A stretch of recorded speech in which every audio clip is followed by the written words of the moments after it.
사도신경으로 우리들의 신앙을 고백하겠습니다. 전능하사 천지를 만드신 하나님 아버지를 내가 믿사오며 그 외아들 우리 주 예수 그리스도를 믿사오니 이는 성령으로 잉태하사 동정녀 마리아에게 나시고 본디오 빌라도에게 고난을 받으사 십자가에 못 박혀 죽으시고 장사한 지 사흘 만에 죽은 자 가운데서 다시 살아나시며 하늘에 오르사 전능하신 하나님 우편에 앉아 계시다가 저리로서 산 자와 죽은 자를 심판하러 오시리라.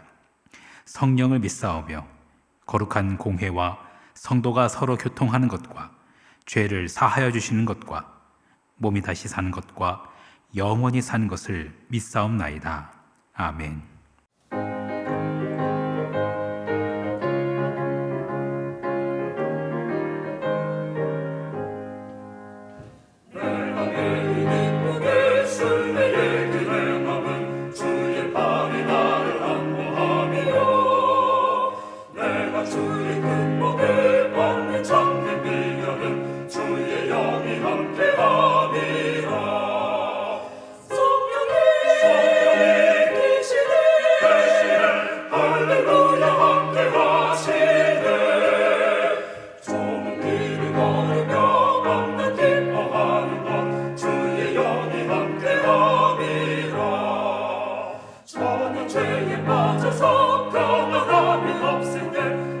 십자가의 공도 힘입어 그만 아래 엎드려 참된 평화 얻으면 주의 영이 함께하리라. 성령이 계시네 할렐루야 함께하시네. 좁은 길을 걸으며 맘껏 기뻐하는 것 주의 영이 함께하리라. 모든 영령하시니 나는 숲의 새와 같이 기쁘다. 내가 기쁜 마음으로 주의 뜻을 행하면 주의 영이 함께함이라. 성령이 계시네 할렐루야 함께하시네. 좁은 길을 걸으며 밤낮 기뻐하는 것 주의 영이 함께하니라. 세상 모든 영광과 나의 모든 정욕은 십자가의 힘이 몹을 막아내. 어느 밤이 지나고 무거운 짐 벗으니 주의 영이 함께하니라. 성령이 계시네 할렐루야 함께하시네. 좁은 길을 걸으며 밤낮 기뻐하는 것 주의 영이 함께하니라. 이 시간 우리 계신 하나님의 말씀 사도행전 14장 1절로 18절 말씀입니다. 사도행전 14장 1절로 18절 말씀. 이에 이고니온에서 두 사도가 함께 유대인의 회당에 들어가 말하니 유대와 헬라의 허다한 무리가 믿더라. 그러나 순종하지 아니하는 유대인들이 이방인들의 마음을 선동하여 형제들에게 악감을 품게 하거늘 두 사도가 오래 있어 주를 힘입어 담대히 말하니 주께서 그들의 손으로 표적과 기사를 행하게 하여 주사 자기 은혜의 말씀을 증언하시니 그 시내의 무리가 나뉘어 유대인을 따르는 자도 있고 두 사도를 따르는 자도 있는지라. 이방인과 유대인과 그 관리들이 두 사도를 모욕하고 돌로 치려고 달려들이 그들이 알고 도망하여 루가오냐의 두 성 루스드라와 더베와 그 근방으로 가서 거기서 복음을 전하니라. 루스드라에 발을 쓰지 못하는 한 사람이 앉아 있는데 나면서 걷지 못하게 되어 걸어본 적이 없는 자라. 바울이 말하는 것을 듣거늘 바울이 주목하여 구원받을 만한 믿음이 그에게 있는 것을 보고 큰 소리로 이르되 내 발로 바로 일어서라 하니 그 사람이 일어나 걷는지라. 무리가 바울이 한 일을 보고 루가오니아 방언으로 소리질러 이르되 신들이 사람의 형상으로 우리 가운데 내려오셨다 하여 바나바는 제우스라 하고 바울은 그 중에 말하는 자이므로 헤르메스라 하더라. 시외 제우스 신당의 제사장이 소와 화환을 가지고 대문 앞에 와서 무리와 함께 제사하고자 하니 두 사도 바나바와 바울이 듣고 옷을 찢고 무리 가운데 뛰어 들어가서 소리질러 이르되 여러분이여 어찌하여 이런 일을 하느냐 우리도 여러분과 같은 성정을 가진 사람이라 여러분에게 복음을 전하는 것은 이런 헛된 일을 버리고 전지와 바다와 그 가운데 만물을 지으시고 살아계신 하나님께로 돌아오게 함이라. 하나님이 지나간 세대에는 모든 민족으로 자기들의 길들을 가게 방임하셨으나 그러나 자기를 증언하지 아니하신 것이 아니니 곧 여러분에게 하늘로부터 비를 내리시며 결실기를 주시는 선한 일을 하사 음식과 기쁨으로 여러분의 마음에 만족하게 하셨느니라 하고 이렇게 말하여 겨우 무리를 말려 자기들에게 제사를 못하게 하니라. 아멘. 잠시 기도하겠습니다.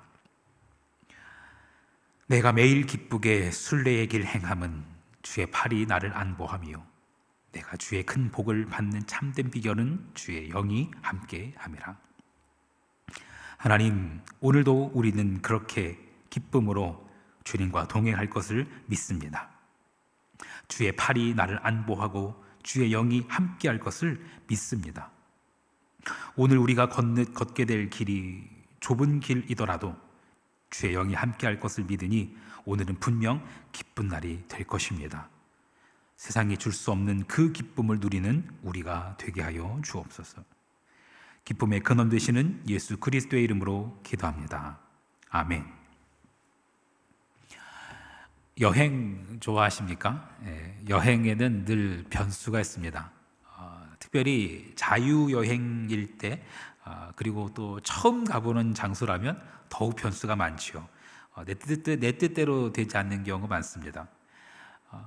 우리는 지금 바울의 선교 여행을 살펴보고 있습니다. 14장이 끝나면 바울의 1차 선교 여행이 끝나게 됩니다.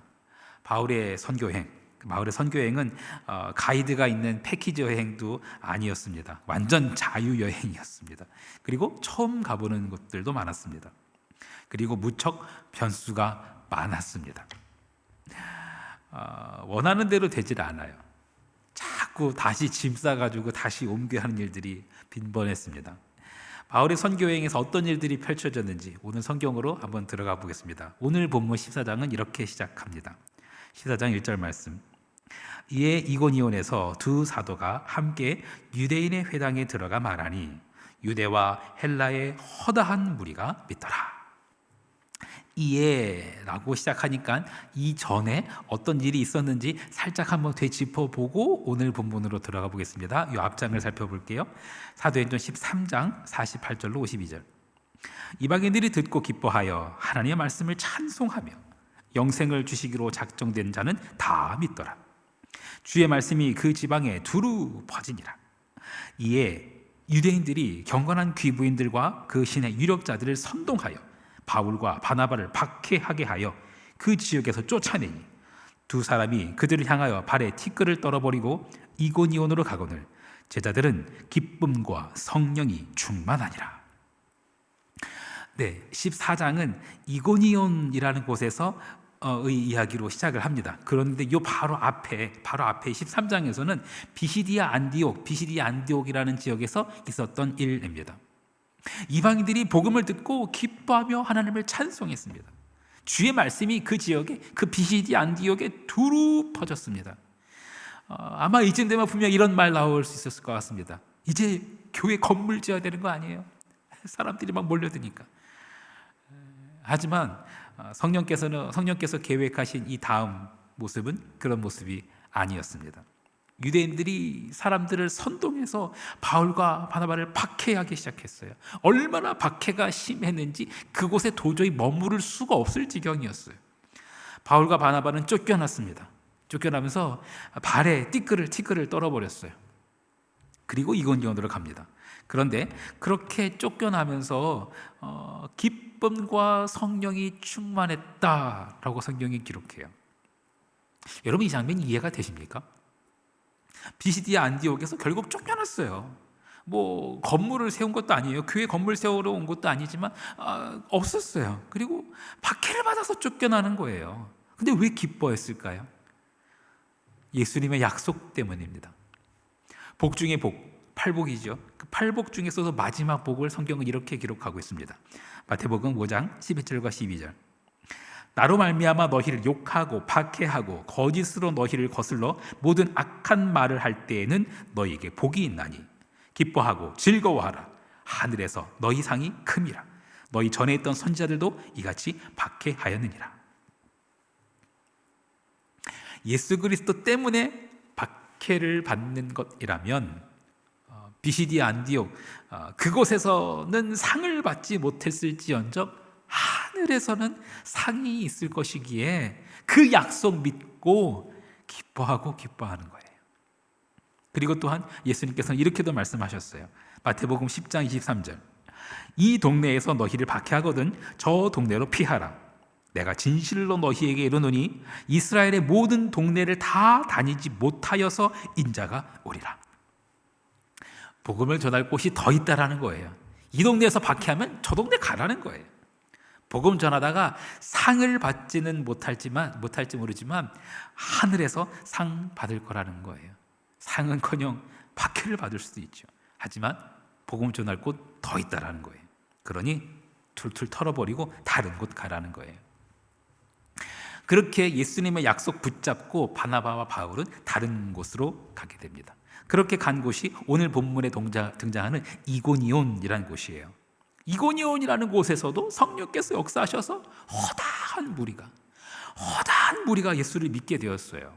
그런데 이고니온에서도 그렇게 옮겨간 그곳에서도 유대인들이 또 사람들을 선동해가지고 바울과 바나바를 박해하는 거예요. 이번에는 막 돌을 들어서 치려고까지 했어요. 그래서 도망치듯 떠나옵니다. 그래서 도망쳐서 간 곳이 루스드라라는 곳이에요. 이번에도 또 성령께서 놀랍게 역사하셨어요. 태어날 때부터 한 번도 걸어본 적이 없던 사람, 그 사람을 봤는데 그 사람 중심에 하나님을 믿는 믿음이 있는 것을 봤어요. 그래서 바울이 그 사람을 보고 큰 소리로 외칩니다. 일어나 걸어라 외쳐요. 그랬더니 걷게 된 거예요. 한 번도 걸어본 적이 없는 사람인데 난리가 났어요. 이거는 사람이 아닙니다. 이건 신이에요. 심지어 제우스 신당에 있는 그 제사장까지 와가지고 바울과 바나바에게 이분이 신이라고 제사하려고 하는 일이 벌어졌습니다. 자, 바울과 바나바 이제 신적인 존재로 여겨지기 시작했어요. 바울과 바나바 비시디 안디옥에서 그렇게 쫓겨났고 그렇게 해서 간 곳 이고니온에서도 막 사람들이 돌로 치려고 해가지고 도망치듯 빠져나왔어요. 근데 여기서는 신으로 추앙받고 있는 거예요. 기분이 어땠을까요? 바울과 바나바 지금껏 고생한 거에 대한 보상처럼 여겨졌을까요? 야, 이제 이 정도 호사는 누려도 되지 않나? 내가 복음 전하느라 그렇게 고생했는데, 내가 교회 세운다고 그렇게 고생했는데, 진짜 막 뼈를 갈아 넣었는데 이 정도 대우는 받아도 되지 않나? 막 그런 마음 들지 않았을까요? 하지만 바울과 바나바는요, 옷을 찢으면서 소리를 지르면서 이렇게 말했습니다. 사도행전 14장 15절 말씀. 이르되 여러분이요 어찌하여 이런 일을 하느냐? 우리도 여러분과 같은 성정을 가진 사람이라. 여러분에게 복음을 전하는 것은 이런 헛된 일을 버리고 천지와 바다와 그 가운데 만물을 지으시고 살아계신 하나님께로 돌아오게 함이라. 이런 헛된 일, 이게 뭐죠? 사람 경배하는 겁니다. 능력 있는 것처럼 보이는 사람, 그 사람 경배하는 거예요. 나를 치료해 주는 사람, 내 앞길 열어주는 사람, 나를 성공하게 해주는 사람, 그 사람 경배하는 거예요. 그게 사도 바울이 옷을 찢으면서 외쳤던 헛된 일입니다. 지난 사순절 기간, 사순절은 특별히 아이들과 함께 새벽을 깨울 수 있었던 참 복된 기간입니다. 저는 제 아들을 제 무릎에 앉히고 이렇게 기도했습니다. 사람 앞에 엎드리지 않고 하나님 앞에 엎드리는 아들 되게 하옵소서. 나를 치료해준 사람, 내 앞길을 열어주는 사람, 나를 성공하게 해주는 사람, 감사한 거죠. 그 사람에게는 그저 감사하면 돼요. 하지만 그 사람이 경배의 대상은 아닙니다. 우리의 경배를 받으실 분은 오직 한 분, 예수 그리스도이십니다. 하지만 우리는 사람을 높이려고 하는 유혹에 잘 넘어갑니다. 그리고 또한 내가 사람의 경배를 받으려는 유혹에도 잘 넘어갑니다. 그러면 안 됩니다. 그러면 안 되는 정도가 아니라 그거는 우리의 사명은 그 헛된 일, 그 사람에게 경배받으려고 하는 그 헛된 일을 버리고 하나님께로 돌아오도록 하는 것, 그것이 우리의 사명입니다. 사랑하는 성도 여러분, 나를 치료해 주는 사람, 내 앞길을 열어주는 사람, 나를 성공하게 해주는 사람, 여러분 그건 사람이 아니라 오직 하나님이십니다. 그렇게 하시는 분은 오직 한 분 하나님이세요. 하나님만이 나의 치료자이시고 하나님만이 내 앞길을 인도하시고 하나님만이 내 인생의 진정한 성공이십니다. 하나님만이 나의 경배를 받기에 합당한 분이세요. 사람 앞에 엎드리지 않고 오직 하나님 앞에 엎드리는 우리가 되기를 간절히 축원합니다. 주기도문 하시겠습니다. 하늘에 계신 우리 아버지여, 이름이 거룩히 여김을 받으시오며 나라가 임하시오며 뜻이 하늘에서 이루어진 것 같이 땅에서도 이루어지이다. 오늘 우리에게 일용할 양식을 주시옵고 우리가 우리에게 죄 지은 자를 사하여 준 것 같이 우리 죄를 사하여 주시옵고 우리를 시험에 들게 하지 마시옵고 다만 악에서 구하시옵소서. 나라와 권세와 영광이 아버지께 영원히 쌓옵나이다. 아멘.